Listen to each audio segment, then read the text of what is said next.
Gorkha army के बारे में तो आप लोगों ने बहुत सुना होगा। आज हम बात करने वाले गोरखा एम्पायर के बारे में। आपको पता है कि पृथ्वी नारायण शाह एक ऐसे नेपाल के एक ऐसा बादशाह थे जिन्होंने अपना नाम भी बनाया और लोगों के लिए भी काम किया था। आज हम जानेंगे गोरखा एम्पायर के बारे में और आपके साथ भी कुछ इन्फॉर्मेशन शेयर करते हैं। नुवाकोट र मकवानपुर जितिसकेपछि गोर्खालीहरूको लागि चुनौती र दुश्मनी झन झन बढ्दै गएको थियो। मकवानपुरका राजा दिग्बन्धन सेन, कान्तिपुरका राजा जयप्रकाश मल्ल र तनहुका राजा त्रिविक्रम सेन, यी सबै राजाहरू पृथ्वी नारायण शाहसँग बदला लिन खोजिरहेका थिए। मकवानपुर र नुवाकोटको एकीकरणको बारेमा योभन्दा अगाडिको भिडियोमै हामीले चर्चा गरिसकेका छौँ। त्यही भएर यो भिडियोमा त्यस पछाडिको एकीकरणको बारेमा मात्रै चर्चा गरिनेछ।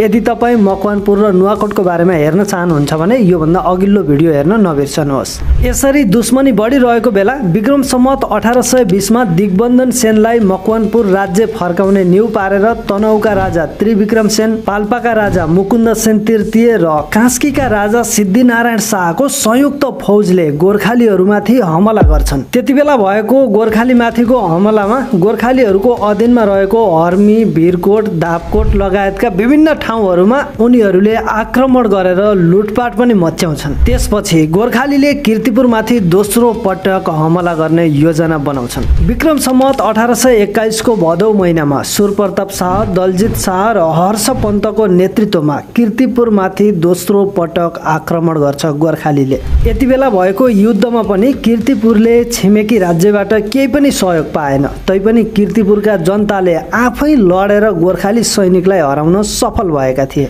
यस युद्धमा कीर्तिपुरले हानेको बाण लागेर सुरप्रतापको एउटा आँखा पनि फुटाइदिन्छन्। त्यस पछाडि गोर्खाली सैनिक हार मानेर फर्किन बाध्य हुन्छन्। त्यसको करिब 1.5 वर्षपछि फेरि गोर्खालीहरूले कीर्तिपुरमाथि तेस्रो पटक आक्रमण गर्छन्। त्यतिबेला युद्धको नेतृत्व काजी वंशराज पाण्डेले लिएका थिए। वंशराजले चारैतिरबाट गोपुर किल्लालाई घेरा हालेर खेतालाको रूपमा केही सैनिकहरूलाई पहिला नै कीर्तिपुर पठाइसकेका थिए। त्यतिबेला कीर्तिपुरमा धान भित्र्याउने समय परेकोले कीर्तिपुरेहरू प्रायजसो सबै आफ्नो खेतीपाती सम्हाल्नतिर लागिरहेका थिए। त्यही बेलामा वंशराजले कीर्तिपुरेहरूलाई आत्मसमर्पण गराउँछन् र त्यस पछाडि विक्रम सम्वत 1822 चैत 3 गते धनवन्त काजीले गोपुर किल्लामा आत्मसमर्पण गर्छन्। यसपछि कीर्तिपुर पनि गोर्खामा विलय हुन पुग्छ। कतिपय इतिहासकारहरूले यति बेला पृथ्वी नारायण शाहका सेनाहरूले कीर्तिपुरे जनताको 12 धार्नी नाक काटेका थिए भनेर पनि लेखेका छन्। यो नाक कान काटेको कहानी निकै लामो छ। त्यही भएर यसको बारेमा यदि तपाईँ डिटेलमा बुझ्न चाहनुहुन्छ भने अर्को भिडियो यसैको बारेमा मात्रै हामी बनाउने कोसिस गर्नेछौँ। बुझ्न चाहनुहुन्छ भने कमेन्ट गर्न नबिर्सनुहोस्। गोर्खालीहरू यसरी दिन प्रतिदिन आक्रमक बन्दै गएको देखेर कान्तिपुरका राजा जयप्रकाश मल्लले आफ्नो सुरक्षाका लागि भारतमा रहेको इस्ट इन्डिया कम्पनीसँग सहयोग माग्न पुग्छन्। त्यसैले विक्रम सम्वत 1824 मा ब्रिटिस कप्तान किनलकले 2400 सेनालाई नेपाल पठाएका थिए गोर्खाली सेनासँग लड्नको लागि। भारतबाट आएका अङ्ग्रेज फौज जनकपुरको बाटो हुँदै सिन्धुली गढीको उकालो चढ्ने ठाउँमा आइपुग्छन्। त्यतिबेला गोर्खा फौजका तर्फबाट सरदार वंश गुरुङ, वीरभद्र उपाध्याय र अन्य गोर्खाली सेनाहरूले अङ्ग्रेज फौजमाथि आक्रमण गर्छन्। त्यतिबेला भएको युद्धमा 1000 भन्दा बढी अङ्ग्रेज फौजहरू मारिन्छन् र बाँकी अङ्ग्रेज फौजहरू चाहिँ ज्यान बचाउनको लागि जङ्गलतिर भाग्छन्। त्यो लडाइँमा लगभग 300 जना जति नेपालीहरू पनि मारिएका थिए र अङ्ग्रेजहरूले त्यहाँनेरि भाग्दाखेरि धेरै हतियारहरू छोडेका थिए। ती हतियारहरू गोर्खालीलाई काम पनि लागेको थियो। त्यसपछि विक्रम सम्वत 1825 मा कान्तिपुर पनि गोर्खाले आक्रमण गर्छ। त्यतिबेला गोर्खाली फौजको नेतृत्व पृथ्वी नारायण शाह आफैले गरेका थिए। भक्तपुर र पाटनले पनि सहयोग नगरेको र अङ्ग्रेजहरूसँग सहयोग माग्दा पनि गोर्खालीले बीच बाटोमै रामधुलाई गरेको देखेपछि कान्तिपुरका राजा जयप्रकाश मल्ल निकै तनावमा थिए। त्यतिबेलै राति सबै सुतेको बेला गोर्खालीहरूले हमला गर्छन् र कान्तिपुर पनि गोर्खामा विलय हुन पुग्छ।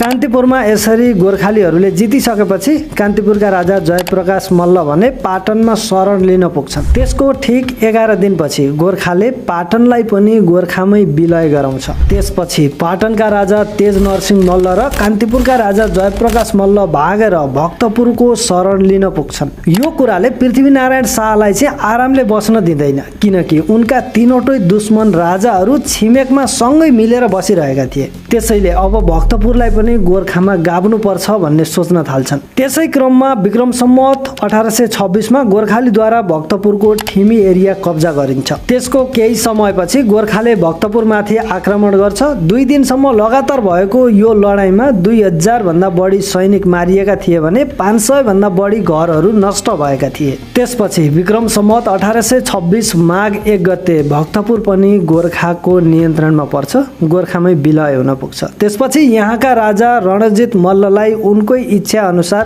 काशी पठाइन्छ। पृथ्वीनारायण शाह 24 राज्यलाई पनि विजय गर्ने योजना बनाउँछन्। सोही योजना अनुसार वंशराज पाण्डे र केहरसिंह बस्नेतको नेतृत्वमा गएका गोर्खाली फौजले सबैभन्दा पहिला तनहुलाई घेरा हाल्छन्। त्यतिबेला तनहुमा त्रिविक्रम सेनका छोरा कमारी दत्त सेन राजा थिए। उनले गोर्खालीहरूबाट अब राज्य पक्कै पनि बचाउन सकिँदैन भन्ने सोच्न थाल्छन् र उनले केही उपाय नदेखेपछि आत्महत्या गर्छन्। उनी निसन्तान भएको कारणले गर्दा उनको मृत्युपछि उनका भाइ हरकुमार दत्त सेन तनहुका राजा भएका थिए।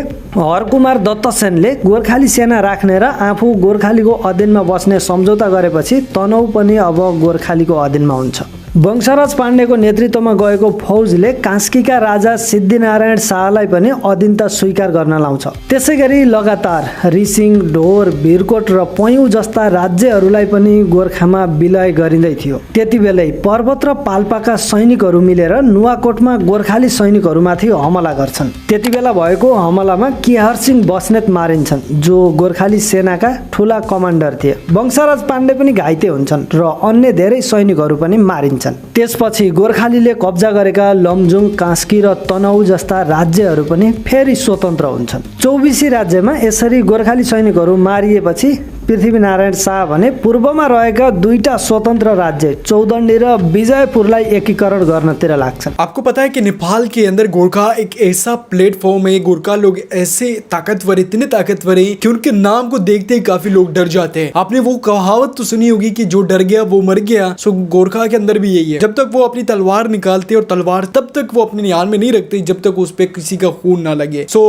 गोरखा का एम्पायर के बारे में बात कर रहे थे ये बंदा यूट्यूबर थे, जो काफी इंटरेस्टिंग तरीके से उन्होंने बताया था। इसके लास्ट चैप्टर के ऊपर भी हमने रिएक्शन दिया था। गोरखा एम्पायर के बारे में बात करें तो गोरखा एम्पायर तब स्टार्ट हुआ था जब ईस्ट इंडिया कंपनी भारत के अंदर आई हुई थी और भारत के ऊपर जो ब्रिटिश थे वो उनको कब्जा किया हुआ था, उनको गुलाम बनाया हुआ था। तो ये तब की बात है। वो ब्रिटिश यही चाहते थे कि हम नेपाल के ऊपर कब्जा करें, बट पृथ्वी नारायण शाह की वजह से लोग कब्जा नहीं कर पाए। 1816 के अंदर जब संधि हुई तो संधि के बाद कुछ पार्ट्स जो थे वो इंडिया की तरफ चले गए और जो आजकल का उत्तराखंड है, बिहार है, ये सारी जगहें उस टाइम पे चली गई थी। और अभी भी जो जिस जगहों पे डिस्प्यूट चल रहे हैं, जैसे कि काला पानी, लेपुले, किसी पट्टी में आगे कोई और भी जगह थी जो नेपाल का पार्ट था, बट 1816 की संधि के मुताबिक वो जगह नेपाल से ले ली गई और उसके बाद ब्रिटिश ने नेपाल पे कब्जा नहीं किया। वो चाहते तो ये थे कि नेपाल के ऊपर हम कब्जा करें, बट कब्जा नहीं कर पाए और जो ब्रिटिश का रूल था वो उन्होंने लागू किया। और फिर क्या हुआ कि उनको पता चल गया कि गोरखा लोग काफी ताकतवर है, तो उन्होंने 1816 के बाद ये भी संधि के अंदर शामिल किया था कि गोरखा जो लोग है, जो आर्मी है, 1816 के अंदर जब संधि हुई तो उन्होंने ये भी पॉइंट निकाला कि हम आपको आपके ऊपर कब्जा तो नहीं करे, बट जो जगह है वो इंडिया की तरफ लेके जा रहे हैं क्योंकि ये जगह हमें चाहिए। और उन जगहों को लेके फिर उन्होंने एक और एग्रीमेंट किया है जो गोरखा की आर्मी का था। ये गोरखा एम्पायर की पूरी स्टोरी थी। आपको अच्छी लगी हो तो लाइक करें, शेयर करें, चैनल को सब्सक्राइब करें।